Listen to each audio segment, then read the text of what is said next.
Story की शुरुआत होती है किम नाम की एक लड़के से, जो स्कूल के पहले दिन ही लेट हो गया था। उसे स्कूल भेजने से पहले उसकी माँ यून ने उसके बैग में काफी भारी भरकम सामान भर दिया, ताकि वो अपनी खास शक्तियों के कारण हवा में उड़ने ना लग जाए। फिर अपना बैग लेकर किम बस में चढ़ गया तो उसने देखा कि जैंग नाम की एक लड़की की बस छूट गई थी। उसने जैसे तैसे बस रुकवा कर जैंग को बस में चढ़ाया, लेकिन लड़की के पास टिकट तक के पैसे नहीं थे, तो किम ने उसके बदले पैसे भी दे दिए। अचानक किम को एहसास होने लगा कि उसकी उड़ने की शक्तियाँ अपने आप जागने लगी हैं, तो उसने बहुत जोर लगाकर अपने पैर जमीन पर ही रखने की कोशिश की, ताकि उसका सच बाहर ना आ जाए। बाद में हम देखते हैं कि क्लास में सभी बच्चे पढ़ रहे थे, पर किम की नजरें तो बस जैंग पर ही टिकी हुई थी, क्योंकि वो मन ही मन उससे बेहद प्यार करता था। उसे देखते ही किम के पैर एक बार फिर से जमीन से उठने लगे, तो उसने बहुत जोर से अपना टेबल पकड़ लिया ताकि वो हवा में न उड़ जाए। वहीं दूसरी ओर हम एयरपोर्ट पर फ्रैंक नाम के आदमी को देखते हैं।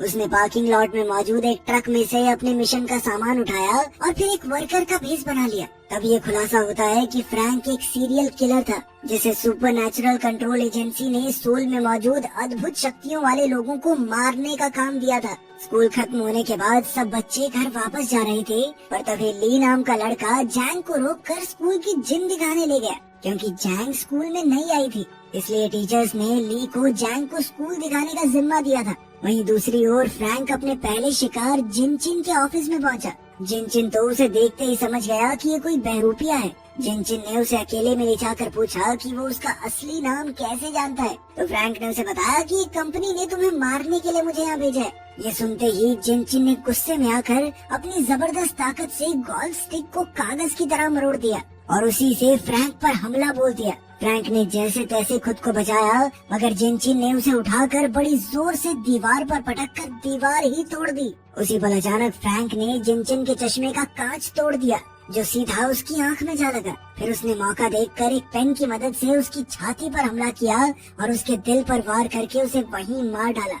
आखिरकार उसने जिनचिन की लाश को खिड़की से बहुत दूर फेंक दिया और इसी तरह उसका पहला टास्क पूरा हुआ। फिर वो अपने ट्रक में लौट आया और अपने फोन से मैसेज भेजकर टास्क पूरा होने की खबर दी। उधर किम की माँ यून घर में साफ सफाई कर रही थी। इसी दौरान उसने अपना फोन देखा तो चारों तरफ जिनचिन के खून की खबरें आ रही थी। उधर स्कूल खत्म होने के बाद भी जैंग स्कूल में बैठकर पढ़ाई कर रही थी, क्योंकि उसे स्कूल के बाद बेस्ट कॉलेज में जाना था, मगर वहाँ की फीस बहुत ज्यादा थी। इसलिए मन ही मन में जैंग ने उम्मीद ही छोड़ दी थी। जब उसके पिता ने उससे पूछा कि तुम्हें पैसों की जरूरत है, तो उसने झूठ कह दिया कि नहीं, मुझे तो बस स्कूल यूनिफॉर्म खरीदने के लिए पैसे चाहिए। इसके बाद हम मिनोंग जुंग नाम के एक आदमी को देखते हैं, जो नेशनल सिक्योरिटी एजेंसी का डायरेक्टर था। जब उसे जिनचिन के कत्ल की खबर मिली तो उसके असिस्टेंट ने कहा कि ये तो नामुमकिन है, पर फिर भी वो उसकी मौत की खबर को सोशल मीडिया से हटाने की पूरी कोशिश करेगी। मगर मिनोंग जानता था कि शहर के सभी खास शक्तियों वाले लोगों पर खतरा मंडरा रहा है,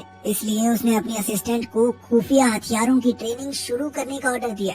उधर किम की माँ यून ने उसके लिए डिनर बनाया और उसे खाकर किम सोने चला गया, मगर वो जैंग के ख्यालों में इस कदर खो गया कि उड़ते हुए छत पे जा लगा। खैर बाद में यून अपने टेबल पर बैठी और एक खुफिया डब्बे में से अपनी बंदूक निकालकर उसे दोबारा असेंबल करने लगी। असल में उसे शक था कि जिनचिन की मौत की खबर को दबाया जा रहा है और हो सकता है कि वो कातिल बाकी खास शक्तियों वाले लोगों के पीछे भी जाए। इस दौरान यून को अपनी कई साल पहले वाली जिंदगी याद आई, जब वो किम को अपनी पीठ पर चढ़ाकर शहर में घूमा करती थी, क्योंकि उसके पास रहने को कोई जगह नहीं थी। फिर एक दिन एक सुनसान शेड के मालिक ने उसे रहने को जगह दी। फिर जैसे जैसे समय बीता तो यून ने अपने बेटे के लिए एक बड़ा सा प्ले हाउस बनाया और साथ ही कई सेफ्टी नेट्स भी लगाए, ताकि किम अपनी उड़ने की शक्ति को काबू करना सीख सके। पर दिक्कत ये थी कि किम अभी समझ नहीं पा रहा था कि उसकी माँ क्या कहना चाहती है, और इसी वजह से उसकी ट्रेनिंग काफी मुश्किल से हुई। पर फिर भी यून ने हिम्मत नहीं हारी और कई महीने की मेहनत के बाद उसने इस शेड को बड़े से रेस्टोरेंट में बदल दिया और उसका काम अच्छा चलने लगा। उसी समय से उसने किम को बाहर खेलने से मना कर दिया और उस बेचारे ने अपना पूरा बचपन टीवी पर कार्टून सुपर हीरोज देखकर ही गुजारा, जिससे उसे लगने लगा कि वो भी एक सुपर हीरो है। अब उसने सबको अपनी शक्तियाँ दिखाने के लिए अपने स्कूल के दोस्तों को बुलाया और उनके सामने उड़ने लगा। उसे उड़ते हुए देखकर उसके सभी दोस्त काफी खुश थे और किम भी आखिरकार अपना राज बताकर काफी खुश था। पर वो ये नहीं जानता था कि स्कूल के प्रिंसिपल ने उसे देख लिया है। फिर शाम को किम के एक दोस्त ने भी उसकी तरह उड़ने की प्रैक्टिस करने की सोची, ताकि वो भी बाकी बच्चों को इम्प्रेस कर सके। पर वो फिसल कर बुरी तरह गिर गया और उसे काफी चोट लगी। इसके बाद यून को स्कूल में बुलाकर किम की काफी शिकायत की गई, तो यून को बेवजह ही उनसे माफी मांगनी पड़ी। किम को एहसास हो गया था कि उसकी माँ को उसकी वजह से कितना शर्मिंदा होना पड़ा, तो वो बेहद दुखी हो गया और छत पर जाकर रोने लगा। मगर अचानक उसकी कमर से बंधी रस्सी टूट गई और वो तूफान में उड़ गया। और तभी ऐन वक्त पर यून ने वहाँ आकर पूरे जोर से रस्सी को खींचकर अपने बेटे की जान बचाई। फिर अगले दिन सभी बच्चे स्कूल पहुँचे, पर किम और जैंग दौड़ने के बावजूद भी थोड़े लेट हो गए। और गार्ड ने देखा कि वो कुछ ही सेकंड लेट थे, तो उसने उन्हें अंदर जाने दिया। वहीं शहर में दूसरी ओर फ्रैंक एक पुरानी लाइब्रेरी में पहुंचा और वहां का दरवाजा बंद करके मालिक के सामने जा खड़ा हुआ। उसने मालिक से पूछा कि क्या पहले वो बंक के नाम से जाना जाता था। तो उस आदमी को एहसास हुआ कि वो खतरे में है, इसलिए उसने अपनी बिजली की शक्ति का इस्तेमाल करके सभी लाइट्स बंद कर दी। इसके बाद उसने अपने रेडियो से एक बैटरी निकाली और अपने अंदर मौजूद बिजली की ऊर्जा को जागृत करना शुरू कर दिया, जिससे उसके बाल एकदम सीधे खड़े हो गए। फिर अचानक उसने फ्रैंक पर हमला बोल दिया और उसे बार बार जोरदार बिजली के झटके देने लगा। फ्रैंक ने अपनी जान बचाने के लिए किताबों का सहारा लिया और पलटवार करके बंक के हाथ से बैटरी गिरवा दी। पर जल्द ही उसने बैटरी फिर उठाई और फ्रैंक पर बिजली का जबरदस्त वार किया, जिससे फ्रैंक सीधा छत से जा टकराया। आखिरकार बंक ने अपने डेस्क से एक तस्वीर निकाली और उसे आग लगाते ही फ्रैंक का गला घोटने लगा। उसने इतने जबरदस्त बिजली के झटके दिए कि कमरे में शॉर्ट सर्किट हो गया। अब फ्रैंक मरने ही वाला था कि ऐन वक्त पर उसने पलटकर बंक को दूर फेंक दिया और एक ही जानलेवा वार से उसका काम तमाम कर दिया। आखिरकार उसका ये शिकार भी मारा गया। फिर उसने बंक के हाथ में वो जलती हुई फोटो देखी तो पता चला कि बंक का एक बेटा भी है। इससे फ्रैंक को काफी दुख हुआ, पर वो जल्द ही इस जगह से निकलकर अपने ट्रक में भाग निकला। उधर स्कूल में जैंग को एहसास हुआ कि स्कूल पहुंचने के लिए दौड़ने की वजह से उसकी यूनिफॉर्म से पसीने की बदबू आ रही थी। इस वजह से वो काफी शर्मिंदा थी और ऊपर से बैंग नाम का एक लड़का उसे परेशान करने लगा। उसने जैंग का स्कूल रिकॉर्ड उठाकर देखा कि वो जिम्नास्टिक्स करती है। फिर वो उसका मजाक बनाने लगा, तो ली ने उसे रोककर वापस अपनी जगह पर जाने को कहा। फिर कुछ समय बाद वो जिम में जिम्नास्टिक्स प्रैक्टिस करने गई, तो बैंग एक बार फिर उसे परेशान करने लगा। जब ली ने एक बार फिर से उसका रास्ता रोक लिया, तो बैंग ने उसे स्कूल के बाहर मिलने को कहा, जिसके लिए ली भी तुरंत तैयार हो गया। मगर वो ये नहीं जानता था कि एक टीचर उसे देख रहा था। खैर फिर बैंग ने ली पर हमला करने की कोशिश की, मगर ली ने बड़ी ही आसानी से उसे डॉज करके जमीन पर गिरा दिया। अब बैंग ने गुस्से में जमीन से कांच की बोतल उठाई और वो ली को उससे मारने ही वाला था, पर ली ने एक ही जबरदस्त मुक्के में बैंग को पेड़ पर लटका दिया। तब ये खुलासा होता है कि ली के अंदर भी अद्भुत शक्तियाँ हैं। खैर बाद में जब टीचर ने बैंक के क्लास में न होने की वजह पूछी, तो ली ने झूठ कह दिया कि उसकी तबीयत ठीक नहीं थी, इसीलिए वो जल्दी घर चला गया। फिर कुछ घंटों बाद टीवी पर बंक के खून की खबर भी फैल गई, तो यून को अपने बेटे किम की हिफाजत की चिंता होने लगी। खैर शाम को किम और जैंग एक स्टोर में उसकी नई यूनिफॉर्म खरीदने गए और फिर उन दोनों ने साथ में खाना भी खाया। वहीं दूसरी ओर फ्रैंक बंक के हाथ से मिली तस्वीर देख रहा था कि उसे अपने अगले शिकार का खात्मा करने के ऑर्डर्स मिल गए। उधर किम और जैंग आपस में बातचीत कर रहे थे और बाद में वो स्कूल में वॉशरूम साफ करने पहुंचे। ये उन्हें पनिशमेंट मिली थी क्योंकि वो सुबह क्लास के लिए लेट हो गए थे। इसी दौरान जैंग की नजर किम की चोट पर पड़ी, जो सुबह उनकी टक्कर की वजह से लगी थी। तब जैंग उसके जख्म पर मरहम लगाने लगी, पर उसके करीब आने से किम इतना ज्यादा शर्मा गया कि उसके पैर जमीन से उठने लगे। अब उसने अपनी शक्तियों को छुपाए रखने के लिए जैंग को वॉशरूम से बाहर जाने को कहा, मगर उसके जाने के बाद भी किम अपनी शक्तियों पर काबू न रख सका और अपने आप हवा में उड़ने लगा। फिर अगली सुबह टीचर ने फिर से बैंक के स्कूल न आने की वजह पूछी, पर किसी को इस बारे में कोई जानकारी नहीं थी। ये देखकर ली काफी घबरा गया।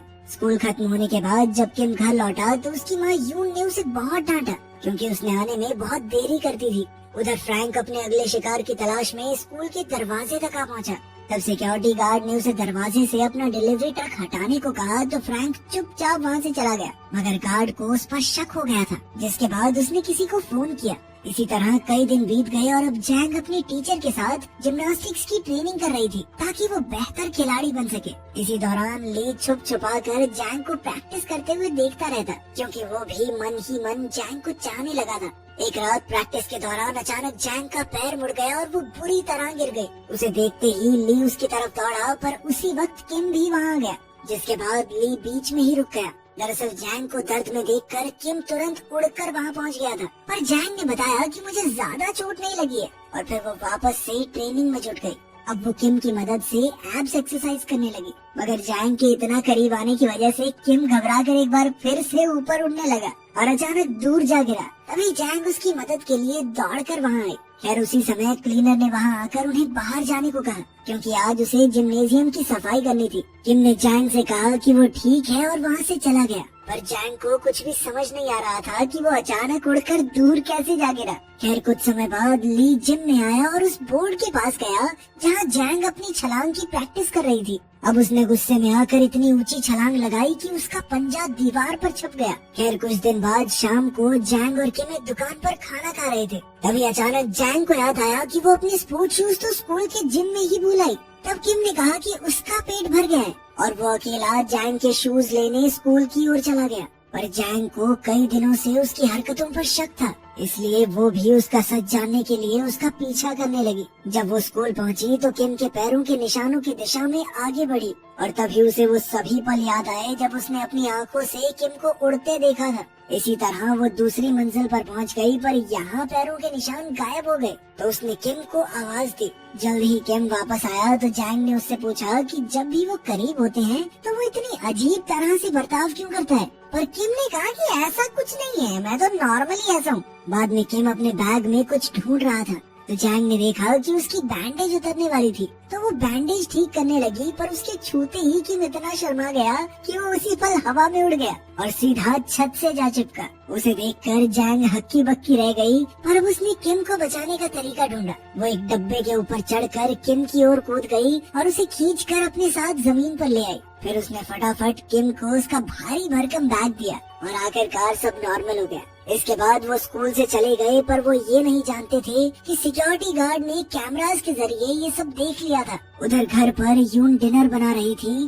और जब उसने देखा कि किम घर आ गया है तो वो दरवाजे पर गई। उसने देखा कि किम के साथ जैंग भी थी तो उसे बेहद खुशी हुई, क्योंकि काफी समय बाद किम किसी दोस्त को घर लाया था। उसने जैंग को डिनर के लिए रुकने को कहा। वहीं दूसरी ओर फ्रैंक एक ब्यूटी सैलून में गया तो उसकी मुलाकात होंग नाम की एक लड़की से हुई। फ्रैंक ने उसे अपना हेयर कट करने को कहा। हेयर कट के दौरान ही फ्रैंक ने कहा कि वो उसकी सच्चाई जानता है। उसने होंग को नाजू कहकर बुलाया, जो कि उसका असली नाम था। ये सुनते ही नाजू ने तुरंत उस पर कैंची से जोरदार हमला बोल दिया और फ्रैंक ने भी उसी पल खड़े होकर उसे जमीन पर पटक दिया। तब ये खुलासा होता है कि फ्रैंक का शरीर किसी भी जख्म को कुछ ही पलों में भर देता था। जैसे ही उसने अपने चेहरे से कैंची बाहर निकाली तो नाजू उस पर गोलियां चलाकर दूसरे कमरे में भाग गई। फिर उसने बड़ी बंदूक निकाली और अपनी एक्सरे विजन की शक्ति से उसने फ्रैंक को दीवार के आर पार देख लिया। तब उसने धुआंधार गोलीबारी चालू कर दी। इधर फ्रैंक भी नाजू का काम तमाम करने दौड़ा और दीवार तोड़कर नाजू पर कूद पड़ा, लेकिन नाजू ने एक बार फिर उस पर गोलियां चला दी। पर जल्द ही उसे एहसास हो गया कि इन गोलियों का फ्रैंक पर कोई असर नहीं हो रहा, तो वो तुरंत किचन में गई और अपनी खास बंदूक निकाली। जल्द ही उसने कमरे में मौजूद पाइप्स पर गोलियां चला दी, जिससे पाइप्स में से गैस लीक होने लगी। इसी धुएं की आड़ में छुपकर नाजू ने फ्रैंक पर धुआंधार गोलियां चलाई। इसी दौरान नाजू को भी गोलियां लगी, पर फिर भी उसने अपनी बड़ी शॉटगन निकाली और फ्रैंक पर जोरदार वार किया, जिससे वो एक शेल्फ से जा टकराया। इसके बाद नाजू ने उसकी तरफ भागकर शॉटगन से जानलेवा वार किया, जिससे वो बहुत दूर जा गिरा। तब फ्रैंक फटाफट एक कॉरिडोर में छुप गया ताकि उसकी शक्तियाँ उसके सारे घाव भर दें। ठीक होते ही वो नए जोश के साथ बाहर आया और नाजू के शॉट से बचते हुए उसकी तरफ दौड़ा। उसने एक जबरदस्त किक से नाजू को गिरा दिया और फिर उसका गला घोटने लगा। तब नाजू ने अपनी कैंची उसकी टांग में घोंप दी। इसके बाद उसने इसी कैंची से उसकी गर्दन पर वार किया और फ्रैंक ने पहले ही उसे रोक दिया। अब उसने नाजू का गला दबाते हुए उससे पूछा कि आखिर सभी खास शक्तियों वाले लोग अपने बच्चों को क्यों छुपा रहे हैं। नाजू अपनी आखिरी सांसें गिन रही थी, पर फिर भी उसने सच नहीं उगला। उसने कहा कि तुम एक आम किलर हो और गैंग को तुम्हें देखते ही तुम्हारा काम तमाम कर देगा।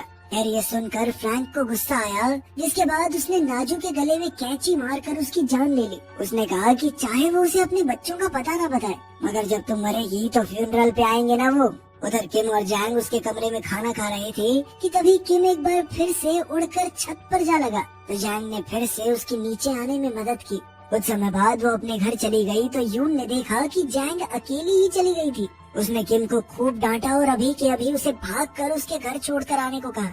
अब किम अपनी शक्तियों की मदद से जल्द जैंग के पास पहुंचा। उसे देखकर जैंग काफी खुश हुई। फिर अगले दिन किम जैंग के साथ प्रैक्टिस सेशन में आया तो जैंग ने उसे बताया कि वो अपना पिछला स्कूल छोड़कर नहीं आई। असल में उसने एक साथ 17 लड़कियों को पीट दिया था, जिस वजह से उसे स्कूल से निकाल दिया गया। एक दिन उसके पिछले स्कूल में उसकी एक क्लासमेट को बाकी लड़कियां बहुत परेशान कर रही थी। उन्होंने उसकी खूब बेइज्जती करके उसे नीचा दिखाया तो जैंग का पारा सर चढ़ गया और उसने उस लड़की को बचाने के लिए बाकी सभी लड़कियों को स्कूल के बाहर मुकाबले के लिए ललकारा। इसके बाद शाम को सभी बच्चों ने मिलकर इस फाइट को देखा, जहाँ 17 लड़कियां एक साथ जैंग पर कूद गई थी। लेकिन जैंग को किसी वार से कोई फर्क नहीं पड़ा, क्योंकि उसमें भी अद्भुत शक्तियाँ थी। उसने हिम्मत नहीं हारी और पलटवार करके सभी दुश्मनों की हड्डी पसली एक कर दी। आखिरकार सबको हराने के बाद वो लीडर की ओर बढ़ी, जो उसे अपनी हील से डराने की कोशिश कर रही थी। लीडर ने जैंग पर हमला करने की कोशिश की, लेकिन जल्द ही वो समझ गई कि उसके हमलों का जैंग पर कोई असर नहीं हो रहा। अब वो डर के मारे चिल्लाने लगी। उस वक्त उस लड़की का बॉयफ्रेंड वहाँ आया और उसने एक बेसबॉल बैट से जैंग पर हमला कर दिया।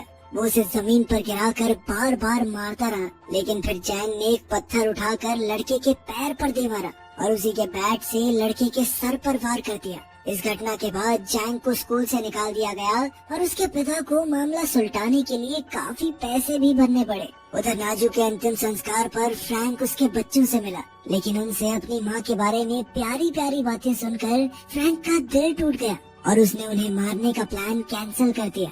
उधर नेशनल सिक्योरिटी एजेंसी आम लोगों से म्यूटेंट्स के वजूद को छुपाने की हर कोशिश कर रही थी। आखिर में हम देखते हैं कि उस बिजली की ताकत वाले म्यूटेंट का लड़का अपने पिता की मौत का बदला लेने के लिए उसके कातिल को ढूंढ रहा था और उसके अंदर भी अपने पिता की तरह खास शक्तियाँ मौजूद थी।